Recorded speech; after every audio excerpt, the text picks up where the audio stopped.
வெண்முரசு. பன்னிரு படைக்களம் 18. பகுதி 3. ஆனி. வாசிப்பது சந்தீப். 1000 கவசங்களால் காக்கப்பட்டு பெருவிழைவு கொண்ட ஓர் அசுரன் இருந்தான். அவன் பெயர் தம்போத்தவன். அவனை சகசகவசன் என்று கவிஞர்கள் பாடினர். விண்ணைத் தொட்ட தம்பகிரி என்னும் மலைநகரை ஆண்ட தம்பன் என்னும் அசுரனின் மைந்தன். மண்ணிலும் விண்ணிலும் தனக்கு நிகரென எவருமில்லை என்று தருக்கியிருந்த தம்பாசுரன் தம்பகிரியின் அரண்மனை வளாகத்தின் நடுவே அமைந்த பெருவேள்விக் கூடத்தில் எரிகுளம் அமைத்து மழையென நெய் பெய்து மானுடம் அறிந்த அன்னங்கள் அனைத்தையும் அவியென சுரிந்து வேள்வி நிறைவு செய்தான்.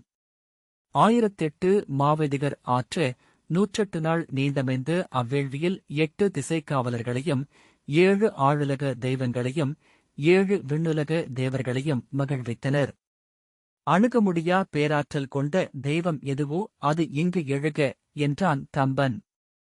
அசுரர்க்கரசே, அணுகவியலாதவன் என்றால் சூரியனே. அவன் தானன்றி பிறரில்லா பாதை கொண்டவன். அவனே கலைக்கவியலா தனிமையும் கொண்டவன் என்றனர் வைதிகர். அவன் என் வேள்வி மரத்தில் எழுக என்றான் தம்பன். வைதிகர் சூரியனுக்குரிய வேத மந்திரங்களை முழக்கினர். 12வது நாள் வேள்வி மரம் பற்றி எரிய சென்றுடர் விட்டு தோன்றிய சூரியனிடம், உனக்கு நிகரான பேராற்றல் கொண்ட மைந்தன் எனக்கு வேண்டும் என்றான் தம்பன். என் ஆற்றல் என்பது ஒவ்வொரு கணமும் நின்றெறியும் என் நெருப்பே என்றான் சூரியன். அவ்வெறியாலான மைந்தனை எனக்கு அருள்க என்றான் தம்பன். எரிதல் என்பது ஆற்றல். அவ்வாற்றல் கொண்டவனுக்கு இன்பமென ஒன்றில்லை என்றான் சூரியன். ஆற்றலுள்ள மைந்தன் போதும் எனக்கு. அவன் என் உருவாக எழுந்து இப்புவியையும் அவ்விசும்பையும் ஆள வேண்டும் என்றான் தம்பன். அவ்வண்ணமே ஆகுக என்றுரைத்து சூரியன் மறைந்தான். வென்றேன் என்று மேலும் தருக்கிய தம்பன் தன் மனைவி சுரை கருவுற்றபோது விண்ணக தேவர்களையும் வென்றதாக எண்ணி பெருமகிழ்வடைந்தான். தம்பகிரியில் நாளும் உண்டாட்டும் நீத்தோருட்டும் நிகழ்ந்தன. சுரை கருவுற்றமைக்கான உளக்குறிகளையும் உடல்குறிகளையும் அடைந்தாள். ஆனால் அவள் வயிறு பெருக்கவில்லை. மருத்துவச்சிகள் அவளை நன்கு ஆராய்ந்து அவள் வயிற்றில் கரு வளர்வதை உறுதி செய்தனர். மிகச்சிறிய குழவி அரசே என்றாள் முது மருத்துவச்சி. சிறிய உடல் கொண்டது. ஆனால் உயிருடன் அசைகிறது. தம்பன் சினத்துடன் வெற்பசைக்கும் பெருந்தோள் கொண்டவன் நான். சூரியனை வரவழைத்து வரம் பெற்றவன். எனக்குப் பிறக்கும் மைந்தன் சிற்றரு கொண்டிருக்க மாட்டான் என்றான்.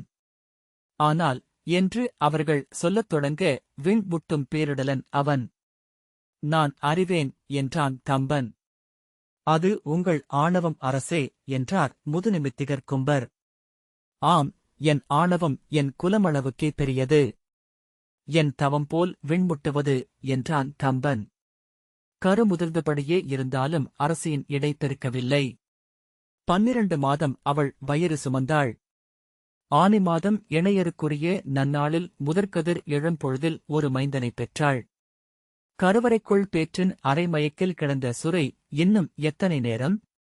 வலி எழவேயில்லையே என்றாள். அவள் உடலுக்குக் கீழே குனிந்து நின்றிருந்த மருத்துவச்சி, அரசி, மைந்தன் பிறந்து விட்டான் என்றாள். மைந்தனா? எங்கே? ஏன் அவன் அழவில்லை என்றாள் சுரை. மருத்துவச்சி ஒன்றும் சொல்லாமல் குனிந்தாள். சுரை, மைந்தன் எங்கே? என் மைந்தன் எங்கே என்று பதற்றத்துடன் கூவினாள். வயற்றாட்டி நடுங்கும் கைகளில் அக்குழவியை எடுத்துக் காட்டினாள். அது அவள் உள்ளங்கையளவே இருந்தது.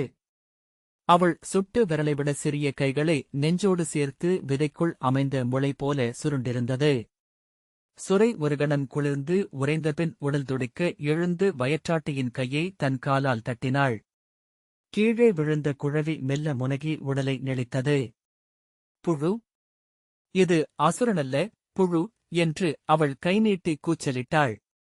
இதை இனி ஒருமுறை நான் பார்க்கலாகாது. தெய்வங்கள் மேல் ஆணை. இது என் விழிகளுக்கு முன் இன்னொரு முறை வரலாகாது. மருத்துவச்சி, அரசி, முழு வளர்ச்சியடையாத குழவிகள் பிறப்பது எங்கும் உள்ளதே. அன்னைமுலை ஓட்டாவிடில் இச்சிற்றுயிர் இப்போதே இறக்கும் என்றாள். இல்லை, இதை என் கையாலும் தொடேன். கொண்டு சென்று காட்டில் வீசுங்கள் என்றாள். குழவியை கையில் வைத்தபடி குறையுடல் மகவு. அது வளர்வதற்கான அனல் உங்களுக்குள் இருந்தே வரவேண்டும் அரசி என்றாள் மருத்துவச்சி. கொண்டு போ என்று பித்தெழுந்த கண்களுடன் கூவியபடி அதை மீண்டும் அடிக்க எழுந்தாள் சுரை. மருத்துவச்சி விலகிக் கொண்டாள். பேற்றறைக்கு வெளியே காத்திருந்த தம்பன் குழவியைக் கண்டதும் திகைத்து பின்னடைந்தான். என்ன இது என்று நடுங்கும் குரலில் கேட்டான். மருத்துவச்சி தலை குனிந்தாள். அமைச்சரே, என்ன இது? இதுவா சூரியனிடமிருந்து நான் பெற்ற நற்கொடை என்றான். அமைச்சர் சூக்தர், அரசே, நாம் பெறும் ஊழ்கொடைகள் அனைத்திலிருந்தும் நம் ஆணவமும் பழியும் கழிக்கப்படுகிறது என்றறிக. உங்களுக்கு எஞ்சியது இவ்வளவே என்றார். அதை நோக்கியபோது தம்பனின் கைகள் தளர்ந்தன. என்னால் இதை நோக்க முடியவில்லை அமைச்சரே. இன்னொரு முறை இதை நோக்கினால் நான் வாளை உருவி என் கழுத்தை வெட்டிக்கொள்வேன் என்றபின் திரும்பி ஓடினான். தன் அறைக்குள் சென்று கதவுகளை மூடிக்கொண்டு இருளில் உடல் குவித்து அமர்ந்தான். கதவைத் தட்டிய நிமித்திகர், அரசே, இது தெய்வங்கள் உங்களுக்கு அருளிய நற்தருணம். உங்கள் தோளை அழுத்தும் ஆணவத்தை உதறிவிட்டு வெளியே வருக. அதன் விடுதலையை அடைக என்றார். விலகிச் செல்லுங்கள் என்று தம்பன் கூச்சலிட்டான். இன்னொரு சொல் என் செவியில் விழுந்தால் உங்கள் தலை கொய்ய எழுவேன். மருத்துவச்சி அக்குழவியை செவிலியர் அறைக்கு கொண்டு சென்று இளஞ்சூடான செங்குழம்பு திலத்திற்குள் போட்டு காப்பாற்றினாள்.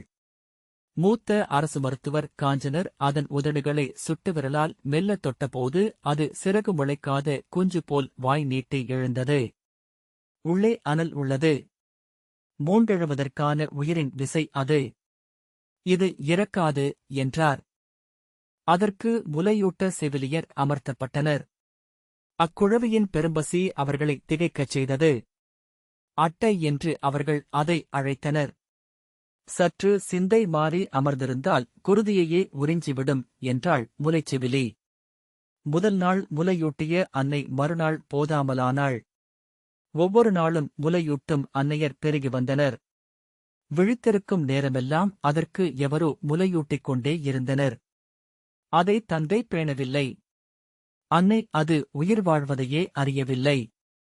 பெயரிடுதலோ அரைமணி சூட்டலோ ஐம்படைத்தாலி பூட்டலோ அதற்கு நிகழவில்லை. அவர்கள் அவனை மறக்க விழைந்தனர். எனவே எளிதில் மறந்தனர். 30 நாளில் குழவி எண்ணெய்க்கலம் விட்டு வளர்ந்து வெளிவந்தது. 60 நாளில் மார்பை கைகளால் அரைந்து கூகை போல் ஒலி எழுப்பி பால் கோரியது.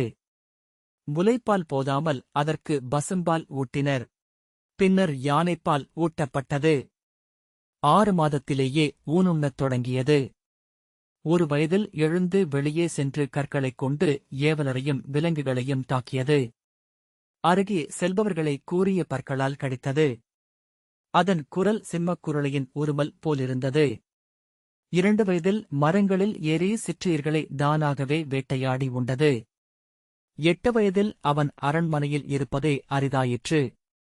பின்னர் அவன் முற்றிலும் மறைந்து போனான். அசுரர்களின் இளவேனில் விழா குன்றைச் சுற்றி ஓடிய கிருஷ்ணவாகா என்னும் ஆற்றின் கரையில் நிகழ்ந்தது. 108 அசுரகுடியினரும் கூடி அங்கே ஊனுண்டு மதுவருந்தி காமம் கொண்டாடினர். கதைகள் சொல்லப்பட்டன. ஆடலும் பாடலும் நிகழ்ந்தன. நீச்சல் முந்துகையும் புரவி கடத்தலும் நடந்தன. மல்லர்கள் தோள் கோத்தனர். கதை கொண்டு களி போரிட்டனர்.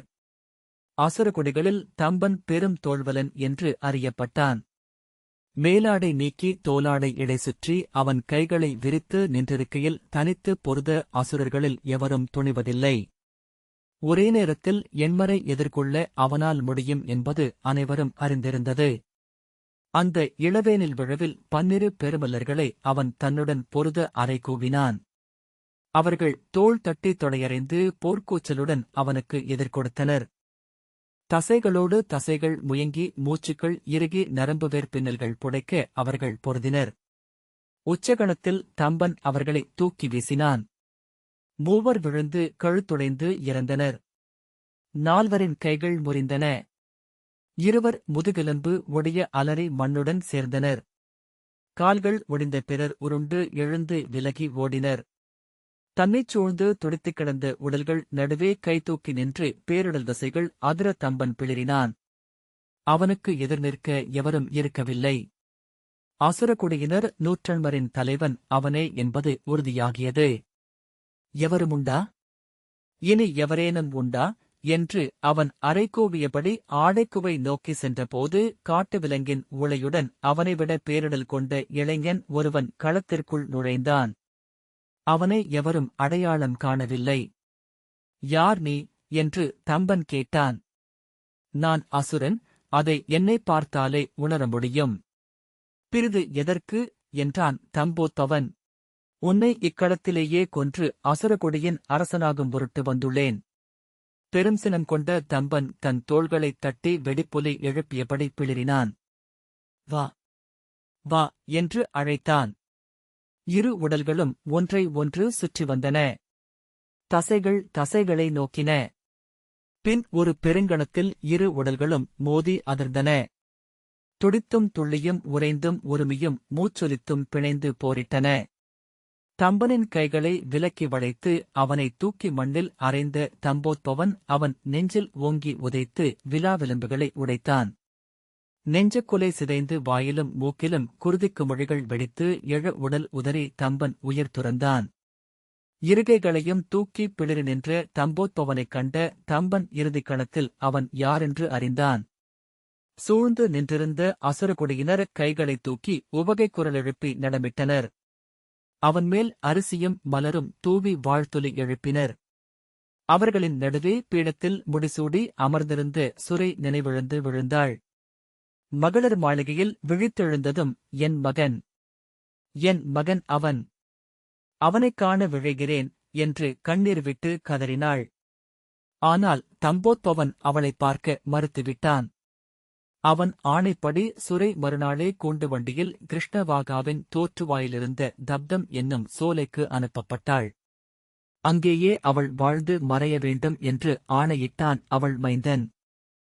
தம்பகரியின் அரசனாகவும் அசுரகுடிகளின் முதல்வனாகவும் தம்போத்பவன் முடிசூடிக் கொண்டான். சூழ்ந்திருந்த அனைத்து நிலங்களையும் வென்றான். ஒவ்வொரு நாளும் காலையில் ஒரு வெற்றிச் செய்தி தன்னை வந்தடைய வேண்டும் என அவன் ஆணையிட்டிருந்தான். ஒருநாள் அவன் அவைக்கு விண்ணுலாவியாகிய நாரதர் வந்தார். ஏழுலகச் செய்திகளையும் சொன்னார். அன்று வந்த வெற்றிச் செய்தியை படைத்தலைவன் சொன்னபோது தம்போத்பவனின் அவை வாழ்த்துலிகளால் எழுந்தமைந்தது. அமைதியாக அமர்ந்திருந்த நாரதரைக் கண்ட தம்போத்பவன், நாரதரே, தாங்கள் மட்டும் அமைதியாக இருப்பது ஏன்? என்றான். அரசே, ஒவ்வொரு வெற்றியும் இன்றியமையாத தோல்வியை நோக்கி செல்கிறது என்று அறிந்தவன் உவகை கொள்ள என்ன உள்ளது? என்றார் நாரதர். சினத்துடன் என்ன சொல்கிறீர்? என்றான் தம்போத்பவன். ஒரு வெற்றிக்குப் பின் நாம் மேலும் பெரிய எதிரியையே நாடுகிறோம். அப்பயணத்தில் நாம் நம்மால் வெல்ல முடியாத எதிரியை நெருங்குகிறோம் என்றார் நாரதர். ஆகவே அறிவுடையோன் வெற்றிகளை விரைந்து கொள்ள மாட்டான். என்னை வெல்ல இப்புவியில் எவர்? அவ்விண்ணில் எவர்? என்றான் தம்போத்பவன். நாரதர் எவரென்று நான் அறியேன். அவனைத் தேடியே நீங்கள் சென்று கொண்டிருக்கிறீர்கள் என்றார். என்னை வெல்லும் எவனும் இல்லை. இருந்தால் அவனை நான் வெல்ல வேண்டுமென்பதே இல்லை. அவன் இருக்கிறான் என்பதே என்னை அமைதியற்றவனாக்கும் என்றான் தம்போத்பவன். ஆனால் அன்றிரவு தனிமையில் அவன் அறிந்தான் நாரதர் சொன்னதன் பொருளை. காலையிலேயே கிளம்பி கிருஷ்ணவாகாவின் ஊற்றுமுகத்தை அடைந்தான். கிருஷ்ணசூசி என்னும் அம்மலையுச்சியில் நின்று சூரியனை எண்ணி தவம் செய்தான். கொண்டுள்ள அனைத்தையும் இழந்து செய்யும் தவம் தியாஜ்யம் எனப்படும். கொண்டவை அனைத்தையும் பெருக்கிப் பெருக்கிச் செய்யப்படும் தவம் கிரஸ்தம் எனப்படும். தன் ஆணவத்தை பெருக்கி அதன்மேல் ஏறி நின்ற தம்போத்பவன் சூரியன் செல்லும் பாதையை இரு கைகளாலும் மறித்தான். எனக்கு அருள்க, அன்றி நான் வழிவிட்டுச் செல்ல மாட்டேன் என்றான் தம்போத்பவன். நீ என் மைந்தன், உன்னை நான் கொல்ல முடியாது என்று சூரியன் சொன்னான். சொல், நீ வேண்டுவதென்ன? தம்போத்பவன் வெல்லப்பட முடியாமை என்றான். முழுமுதல் என அமைந்து அது அன்று எதுவும் வெல்லப்படக்கூடியதே. ஏனென்றால் அது மட்டுமே பிரிதொன்றில்லாமையின் வெளியில் அமைந்துள்ளது என்றான் சூரியன். வேறு ஒரு வரம் கேள். அளிக்கிறேன் எனக்கு 1000 செம்மணிக் கவசங்கள் வேண்டும் என்றான் தம்போத்பவன். கொல்லாமை பேணி படைக்கலம் எடுக்கா நெறிகொண்டு 1000 ஆண்டுகாலம் தவம் செய்தவன் மட்டுமே என் கவசங்களை உடைக்க வேண்டும். என் கவசங்களில் ஒன்றை உடைப்பவன் அக்கணமே தலையுடைந்து உயிர் துறக்கவும் வேண்டும். புன்னகையுடன் சூரியன் அவ்வண்ணமே ஆகுக என்றான். இனி என்னை எவர் வெல்ல முடியும் என்றான் தம்போத்பவன். மைந்தா, மாற்றொன்றிலா பெருக்கெனும் ஊழ் உனக்கென உருவெடுக்கும் என்று சொல்லி சூரியன் மறைந்தான். தம்போத்பவன் காலைக்கதிர் என ஒளிவிடும் 1000 பொற்கவசங்களால் காக்கப்பட்டவனானான். அக்கவசங்களின் அடியில் கடல் அலைகளுக்கடியில் எரிமலை என அவன் உள்ளம் அனல் கொண்டிருந்தது. அவனை சகசிரகவசன் என்று அசுரகுடியினர் புகழ்ந்தனர். அவன் இருளிலும் ஒளிவிட்டான். அணையாத எரிகனல் அவன் என்றனர் அசுரர்களின் கவிஞர். விண்ணிலும் மண்ணிலும் வெற்றி கொள்ள எவருமில்லை என்று அறிந்த பின்னரே தன் அரியணையில் அமர்ந்தான் தம்போத்பவன். ஒவ்வொரு நாளும் வெற்றி கொள்ளப்பட முடியாதவரே என்றுதான் அவனை அவன் அவையும் குடியும் அழைத்தது. அவன் குலமொழியின் நூல்களில் அவன் அஜயன் என்னும் பெயரையே கொண்டிருந்தான். தன் அரண்மனையில் 108 முதன்மைத் தேவர்களும் அணையாச்சுடராக அகல்களில் எரிய வேண்டுமென ஆணையிட்டான். அவன் ஆணைப்படி தேவர்கள் அங்கு வந்து எரிந்தனர். அதில் ஒரு திரி மட்டும் எத்தனை முறை பற்ற வைத்தும் சுடர்கொள்ளவில்லை. செய்தியறிந்து வந்து நோக்கிய தம்போத்பவன், அத்தேவன் எவன் என நோக்குக என்றான். அரசே, அவன் தர்மன் என்னும் பெயருள்ள தேவன். அன்னைக்கும் தந்தைக்கும் ஆற்ற வேண்டிய கடன்களை கணக்கு வைக்கும் தெய்வம். முதன்மை பிரஜாபதியாகிய தட்சனின் மகள் மூர்த்திகையை மணந்தவன் என்றனர் பூசகர். அவனை சிறை கொண்டு வருக என்று தம்போத்பவன் ஆணையிட்டான். அவன் ஆணைப்படி வைதிகர் வேள்வி செய்து அதில் தர்மனை கொண்டு வந்து நிறுத்தினர். அரசே, உன் தந்தைக்கும் அன்னைக்கும் பழி செய்தாய். உன்னை நான் ஏற்கவியலாது என்றான் தர்மன். என்னை ஏற்க நீ யார்? நீ என் அடிமை. என் அடிபணிவதுவரை இங்கே தொழும்பர் பணிசை என்றான் தம்போத்பவன். தம்பகரியின் அழுக்கு நீரோடும் வழியில் ஒரு கல்லில் அவனை கட்டி நிறுத்தினான். நாளும் இந்நகரின் கழிவுகளில் ஆடு. தூய்மை வேண்டுமென்றால் என் அடிபணிந்து அருள்கொள் என்றான். என் கடன் அன்றி பிறிதொரு நிலை எனக்கில்லை. ஆணவம் கொண்டவனே கேள். ஈரேழுலகிலும் எந்த ஒரு நெறி வழுவினாலும் ஒன்றிலிருந்து பிறிது என இங்குள்ள அனைத்தும் அழியும். எறும்பு பிணத்தை உண்ணாமலானால் விண்மீன்கள் தடமாறும். நீர்த்துளியை ஒளி ஊடுருவாவிடில் கடல்கள் எல்லை மீறும். அந்நெறிகளைக் காப்பவர்கள் தேவர். மூத்தவரையும் நீத்தவரையும் பேணும் அறம் இங்கு அழியும் என்றால் மானுட மொழி அழியும். மொழி அழிந்தால் அன்பு அழியும். அன்பில்லையேல் வேள்விகள் அழியும். வேள்விகள் அழிந்தால் தேவர்கள் அழிவர். தேவர்கள் அழிந்தால் அனைத்தும் அழியும் என்றான் தர்மன். எனவே நான் என் நெறிவிட்டு ஓர் அணுவும் விலகமாட்டேன். தர்மனின் துணைவி மூர்த்திகை தன் கொழுநன் இருக்கும் நிலையை அறிந்தாள். தன் கூந்தலில் சூடிய மலர் மாலையை எடுத்து ஒவ்வொரு மலராக கிள்ளி வீசியபடி என் நெறிமேல் ஆணை. இம்மலர்கள் ஒழிவதற்குள் இங்கு மும்மூர்த்திகளும் எழுக. இல்லையேல் என் சொல்லால் மூவரையும் சுட்டழிப்பேன் என்றாள். இறுதியில் எஞ்சிய இருமலர்களை அவள் எறிவதற்குள் அவள் முன் மும்மூர்த்திகளும் வந்தனர். விண்ணளந்தோன் அவளிடம் சொன்னான், உன் ஆணை எங்களை ஆள்க. தவத்தோளே, உன் கருவில் என் ஆழியும் பணிலமும் இரு மைந்தரெனப் பிறப்பர். அவர்களால் சகசிரகவசன் கொல்லப்படுவான். உன் கணவன் உன்னை வந்தடைவான். அவர்களுக்கு நரன் என்றும் நாரணன் என்றும் பெயரிடுக. அவ்வாறே அவள் இரட்டை மைந்தரைப் பெற்றாள். செந்நிறம் கொண்டவனை அவள் நரன் என்றாள். கருநிறத்தவனை நாரணன் என்றாள். அவர்கள் ஈரிடல்களில் எழுந்த ஓரியர் என வளர்ந்தனர். நரனும் நாரணனும் தங்களை இருவரென்றே அறியவில்லை. கோடானு கோடி உடல்களுக்குள் வாழ்வது ஒன்றே. பொறிகளைக் கொண்டு உடல் அறியும் தன்னைத்தான் அதுதானென்று எண்ணி தனித்து எழுகிறது. நரன் தொட்டதை நாரணன் அறிந்தான். நாரணன் உண்டதை நரன் சுவைத்தான். ஒரே இசையை இருவரும் கேட்டனர். மொழியிலிருந்து ஒற்றைப் பொருளை இருவரும் அறிந்தனர். அவர்களுக்குள் ஒன்று தன்னை ஒன்றென்றே உணர்ந்திருந்தது. அன்னை அவர்களை இருவரென்று சொல்லவில்லை. அவர்களின் தவச்சாலை மாணாக்கரும் அவ்வாறு எண்ணவில்லை. அங்குள்ள மான்களும் மயில்களும் அவர்களை ஒருவரென்றே கண்டன. இருவருக்கும் 7 வயதான போது அவர்களின் தவக்குடிலுக்கு நாரதர் வந்தார். இளையோர் அவருடன் இசையாடி சொல்லாடி மகிழ்ந்திருக்கையில் அவர் இயல்பாக, உங்களில் எவர் எந்தத் தவம் செய்யப் போகிறீர்கள் என்றார். புரியாது விழித்த இளையோரை நோக்கி, ஒவ்வொருவரும் அவர் செய்யப் போகும் தவமென்ன என்பதை தெரிவு செய்தாக வேண்டும் இளையோரே என்றார் நாரதர். சிலருக்கு தவமென்பது விரிதல், சிலருக்கு குவிதல், சிலர் சொல்லில் தவம் செய்வார்கள், சிலர் செயலில் தவம் செய்வார்கள்.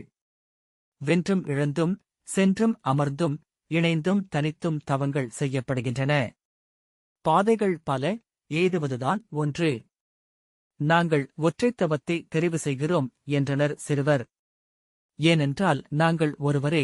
நாரதர் புன்னகைத்து, நீங்கள் உடலால் இருவர் இளையோரே, எனவே உள்ளத்தாலும் இருவரே என்றார். ஆம், எங்கள் உடல்